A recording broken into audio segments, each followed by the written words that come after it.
Yeah, formal education, went to NC State and majored in industrial engineering, and then went to Washington, D.C. I went to grad school at Howard University and got my MBA with a finance concentration there.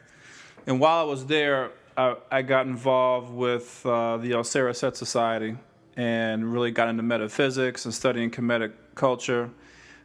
Joined the priesthood there, and I was a member for about 10 years. And after that, my wife and I, we formed a company called Juju Mama, where we're basically promoting the empowerment of men, the empowerment of women, and giving new ways to approach relationships in life, right? So out of that, we've been doing a lot of lectures, a lot of writing, and Finding Male Sexuality was one of the books that I put out for men to really help them navigate the whole sexual experience, because I found that men really, have kind of focused more on pornography, focused more on what they see in the movies as the foundation for their sexual experience, but it's actually much more than that. Well, it really starts with my sexual journey. So, a number of years back, my wife and I started messing around with Tantra and sacred sexuality. We didn't get too terribly deep into it. I really focused on a lot of sexual alchemy stuff, in terms of breathing, and focused on holding ejaculation, those types of things. So I had been dealing with that for a long time. But then I met a brother, his name is Shantanu Tiyama, and he's a Tantra master who's from the West Coast, from California. And we actually did a seminar with him, and we ended up learning a lot about Tantra, a lot about, women's orgasms, a lot about sexuality. And so we had him to come down and spend some time with us in Atlanta, where we learned a lot more. And that experience itself changed my whole outlook on sexuality, changed my outlook on relationships, and the potential for men, right?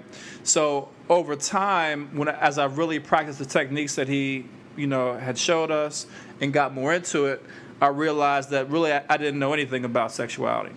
You see what I'm saying? So I got to a point after I wrote a couple other books that I wanted to put something out for men that would basically show them the limits that could actually be reached, which were far beyond what we've been taught, in this country and as boys. And I gave them details about my actual journey, my actual sexual journey, so that they can understand how I process that experience, some of the things I encounter, because I'm sure as men we all encounter some of the same types of things when we're dealing with women. So the point of the book was to put that experience out there so they could see what I went through firsthand, but then also in the second part of the book was to go over some very specific techniques that they can use to strengthen their sexual libido and vigor. Yeah, Tantra essentially is, it's an art and a science around sexuality. So when you look back at ancient Dravidia are, the original inhabitants of southern India, which are African people. They really were the ones who pioneered the tantric arts and the sacred sexual arts.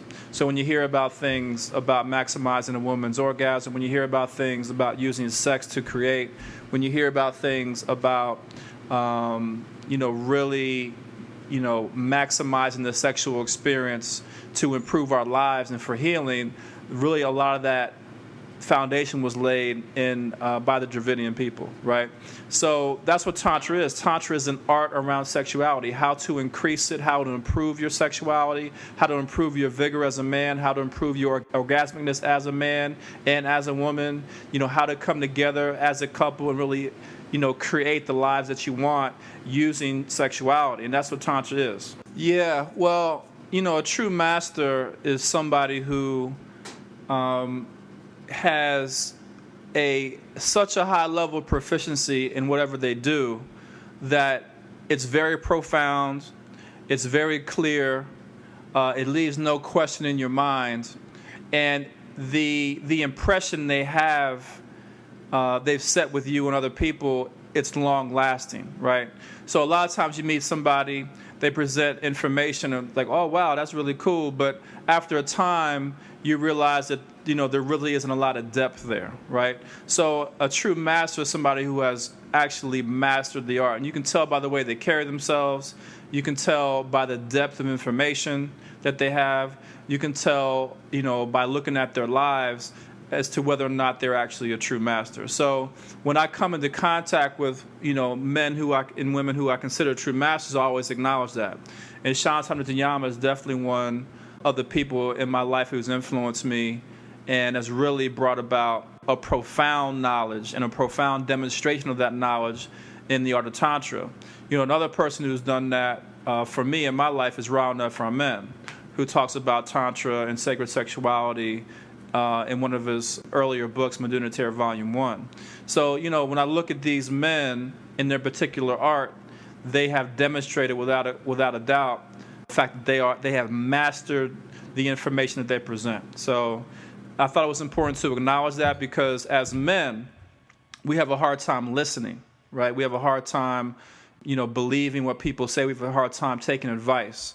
So that's already a negative, right? The fact that we don't really want to listen to other people, that we think we know everything. But then it's important that we understand as men that there are men out there are women out there who have mastered very specific things when it comes to life skills, and that we should be seeking this knowledge out and seeking these people out. And that when we find them, that we become receptive to the information that they have so that we can learn and improve our lives, and then subsequently improve the lives of people who come into contact with us. Yeah, I mean, what I want, women to understand, and men as well, is that, we're all work in progress. You know what I'm saying? So it's not like when you meet somebody, that person is proficient when it comes to masculinity. It's not like when you meet that person, that he understands feminine nature. It's not like when you meet that person, he understands and knows his purpose in life. You see what I'm saying? So it's when you look at all these things, that's going to shape who he is as a man. And when you find, men like this, they tend to be categorized as beta men, or what I call gamma men. So what that essentially means is they haven't stepped into their manhood yet. In my other book, I talk about, in Tame Your Woman, I talk about the 4 aspects of manhood. I talk about the monk, the leader, the soldier, and the negotiator. And these are all developmental aspects of masculinity. So a man who is deficient in many of these qualities, these masculine qualities, tends to fall in that category. And it's important for men to strive to be, what I consider to be an alpha male. And my definition is different than the traditional. But also for women to recognize that there are true alpha males out there, that men are striving to be balanced in their masculinity, and to understand when you see that person and when you don't. And it's important for women for 2 reasons. One, because you won't have unrealistic expectations of a man who's not an alpha male and doesn't have his stuff together. But 2, so that you know that, hey, I'm attracting men who are beta or gamma, which means that I must not be where I need to be as a woman. Because an alpha woman is going to attract an alpha male. You see what I'm saying? So it shows her, it's a litmus test for her, so she can see where she is within her growth and development, where she is within her femininity. So it's very important that we learn that we understand that, certain people are there, or almost there, or striving to get there, and others are clueless. And if a woman is with a man and she doesn't know where her man rates, where he is, knowledge-wise or within his leadership, then she's in for a surprise. So I was trying to bring that to women's consciousness, that's where a lot of their issues arise in relationships. Well, yeah, my definition of an alpha male is a man who's proficient and balanced in the 4 masculine gender types, right? So he has a monk, within the monk archetype, he's balanced there.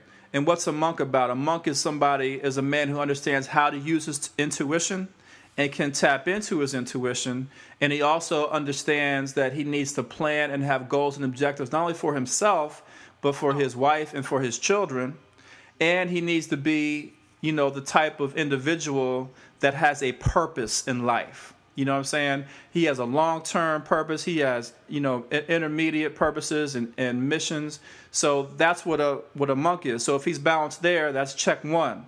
Check 2 is the leader, right? So if a man understands, A, how to be present in his environment, how to be present with his woman, such that he understands what she's going through. He can read her emotions, that he can react to her emotions. If he understands how to, reorganize his environment so that it suits, his particular goals and purpose in life. If he understands, the importance of being a leader, being a CEO of his life, and taking full accountability for everything that happens to him, and not playing the blame game, taking full accountability and responsibility for his wife, for his family, then he's firmly within his leader, right? So that's check 2. Check 3 is the soldier. When a man understands and has mastered the art of being courageous, of being selfless, to the point where he understands that things need to be done in the world based on his purpose and based on people that he's responsible for, that are going to require him to go outside of his comfort zone and to do things that are going to mean personal harm or personal loss to him. Well, it's not always about going to watch the game or doing the things that you like to do. Sometimes about doing the things that you have to do. And if a man has not mastered the art of being courageous, of being brave, being fearless, then he's not going to be able to be a man. So that's check number 3. And check 4 is the negotiator, which is a man who understands and respects the fact that, resources are a requirement for life. He has to understand the value of money and how to obtain money and how to obtain things like goodwill, how to obtain things like favor from your, community. So a man that's able to do that and is able to communicate effectively, not only within his family, but within his community and outside of his community, is a man who's mastered and balanced in that negotiator aspect, and that's check 4. And so to me, an alpha man is a man who is balanced in those 4 gender roles. You know what I'm saying? Now, a lot of men might have one of those kind of going on, or, 1.5 or whatever, and that will just kind of determine where he's ranked in that overall, ranking. But a man who's got all 4 is at the top. A man who's got 3 is below that, and 2 and so on. So that's what it is for me. Well, generally, no. You know what I'm saying? I mean, and it's nothing against any of the men or women in the community. It's just, we haven't had the training, number one, to come into that alpha malehood. Not only have we not had proper training, but we've had improper training. So again, most of the training comes from movies and television, and these other examples that we see in the community. And it doesn't lead us down the right path, right? So what you find is that we have men striving for masculinity, and to be an alpha male, but they're going in the wrong direction. They have, no knowledge of self. They don't know who they are. They don't know their potential. They don't understand what masculinity is. They don't understand what femininity is. You see what I'm saying? And that's evident in their relationships, in the outcome of their relationships. It's evident in the amount of money they're able to hold on to. It's evident in the goodwill or lack of goodwill they have in their community. You know what I'm saying? It's evident in the fact that they don't take responsibility for themselves and their family, and they try to put blame on other people. So when you look at, proof being in the pudding, you can look at the men in the community and say, well, a lot of men don't have this factor going. Yeah, I think programs like that are good, but it wouldn't be the first step. I think the first step is having men actually live the tenets of masculinity, right? So if you can actually live in that way, if you can actually be a demonstration of what it is, then that's going to have the greatest and most profound impact on the community, right? And the other part about it is I mentioned the point about intuition. When you really get a lot of these factors and archetypes online, what you'll find is that the solution, right? In other words, the way to make things happen will come to you. So, for example, if we have 5 men in the community who are alpha males, what you'll find is that those men will be in sync in terms of what needs to be done. So instead of having to create an effort to organize, you'll have men who are moving in the right direction already, right? If you look in the community, you mentioned this earlier on, you see a lot of men and women who have tremendous knowledge, who have tremendous skills, all these things. But what's happening is they're not unifying. People are not pulling resources, people are not cooperating, people can't even communicate. And the reason why that's the case is because, they lack wisdom, right? They lack the receptivity to something higher than themselves or outside themselves, and that translates into intelligence, right? That translates into, knowledge of self. So until we have enough people, till we have enough men who are really on that level, then any organization we form, any attempt to cooperate will ultimately end in failure. And that's just the way it is. Because there's really, the question is always going to be, what's the guiding principle that governs these organizations, that govern these efforts, right? We've seen it over and over again with so many organizations, how they've been formed with great intentions, and in the end, they just all ended up failing, or they were taken over, by other organizations. Just all kinds of stuff go down. So we need enough men right now just practicing, being within their masculinity. And I think once we do that, we'll start to see things change automatically. When you look at the black community specifically, right, the biggest problem the black community has is that it is and has suppressed its women. Because, even today, black men really fear a woman's sexuality, right? I know men don't like to hear that, but that's true. So, we spend a lot of time in the black community attempting to corral and cage our women's sexuality, right? And we do that in all kinds of ways. So, you won't see anything change in the black community until, men go through that healing and increase their level of consciousness such that they no longer fear women or a woman's sexuality, right? And there's a lot of reasons why, men have that fear. It's very ingrained. It's been ingrained, from slavery. It's been ingrained from our recent history in Western and Central Africa. But you see it all over the world. And and you mentioned power. Power is a feminine principle. So if power is what's needed, then what we need to do is free the goddess, right? We need to free our women so that they can actually have an impact on the community. Now, one of the things in my book talks about is I'm helping men increase their level of awareness around their sexuality, increase their skill, right? And that's a good thing. It's, if men want to use it to get, more women, like whatever, that's fine. But the point is, if they practice the things in my book, then what they are going to do is they're going to be able to please women, much better. They're going to be able to help raise a woman's consciousness and free her, right? And what that's going to do is that's going to be a benefit to the community and to the world. So in terms of men, using my book in a negative way, it doesn't matter. You see what I'm saying? Because it really cannot be used in a negative way. The ultimate solution for the black community and black people in the diaspora, that solution does not have to be hidden.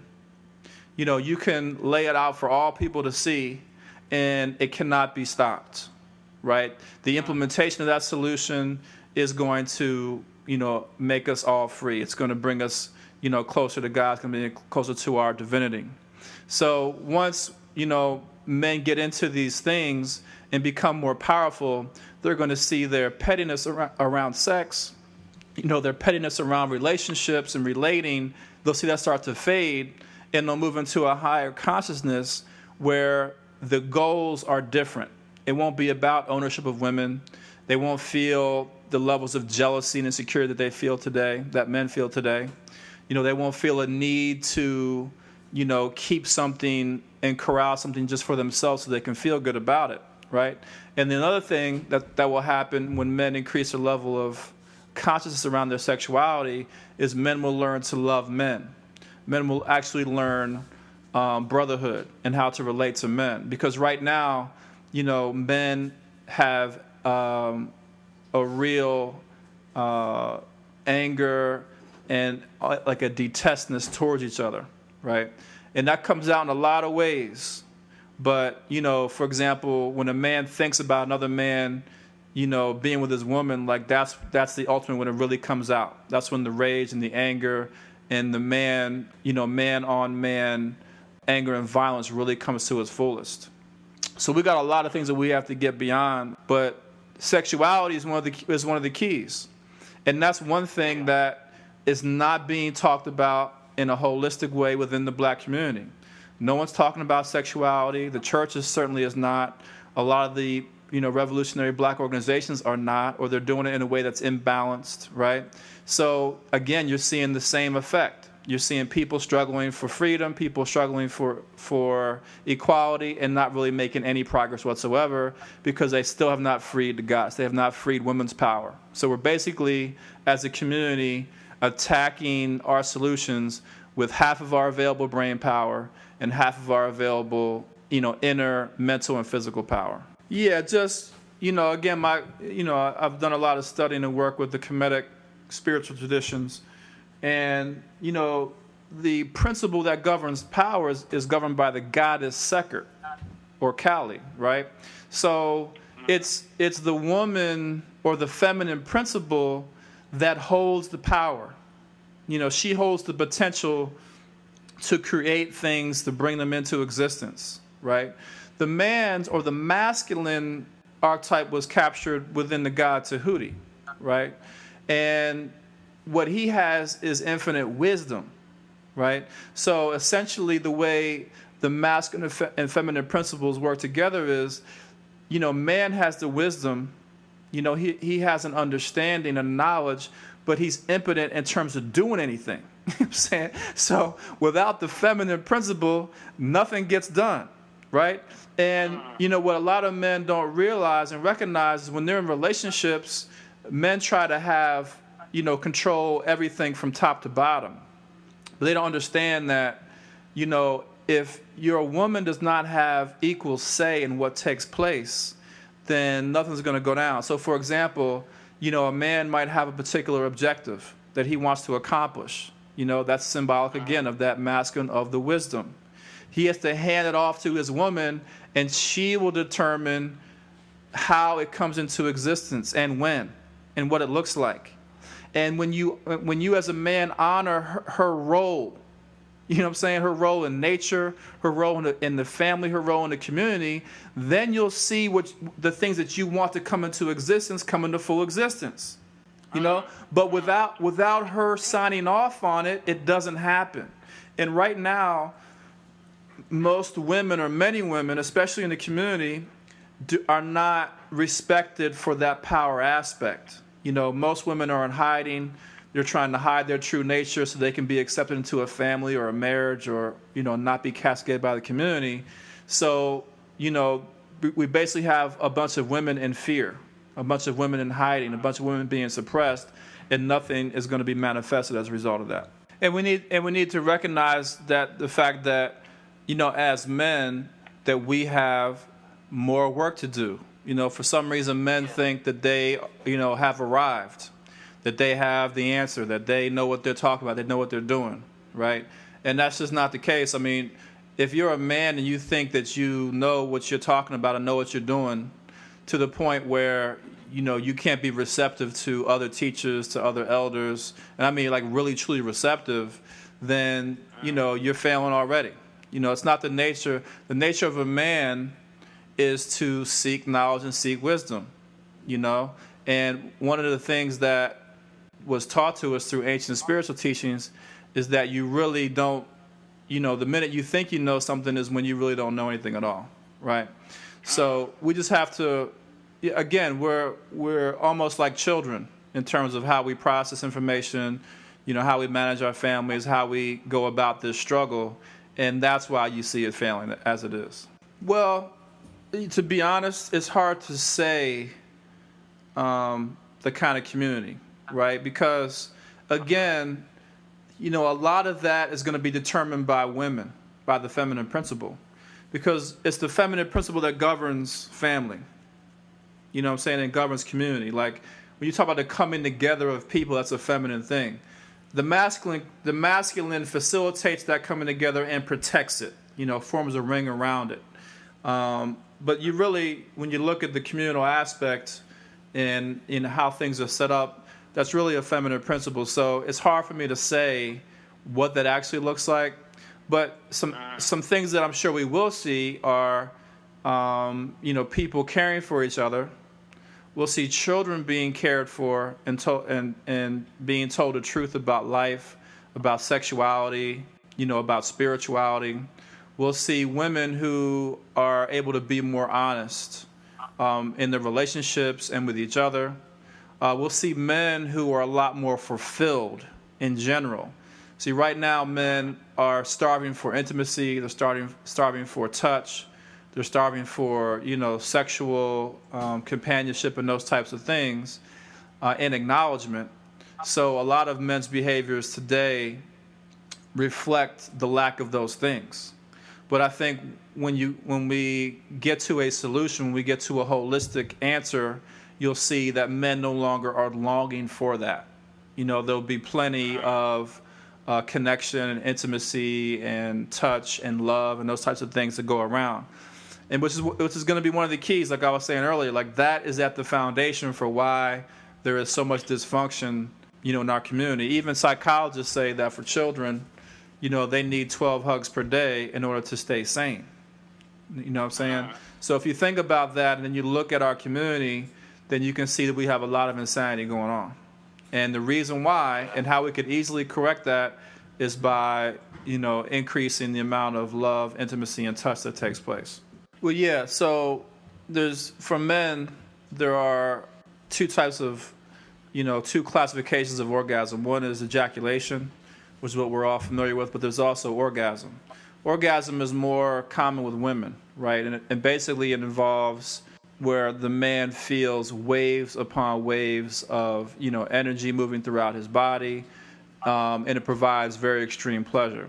When a man is in a state of orgasm, he's essentially not in control of his body, his movements, in the same way that a woman is when she's in orgasm, right?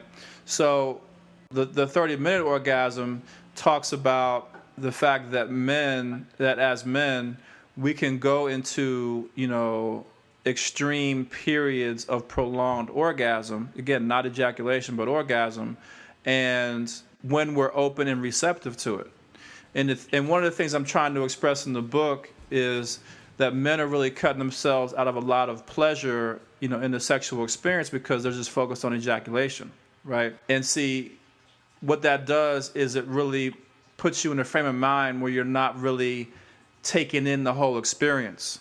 And not only that, but you're also not in contact with, your partner, when you're having sex. So the 30-minute orgasm talks about how men can get into a state where they're going through prolonged orgasm for up to 30 minutes or even longer. Again, it really requires a change of our mental process to get there. The one key with achieving orgasm is just feeling. You know what I'm saying? Again, most men are not feeling through sex. They're not expressing how they feel throughout sex. So the techniques I give in the book, really will help men feel more during sex. And if you want a set of processes, one could be start with meditation, right?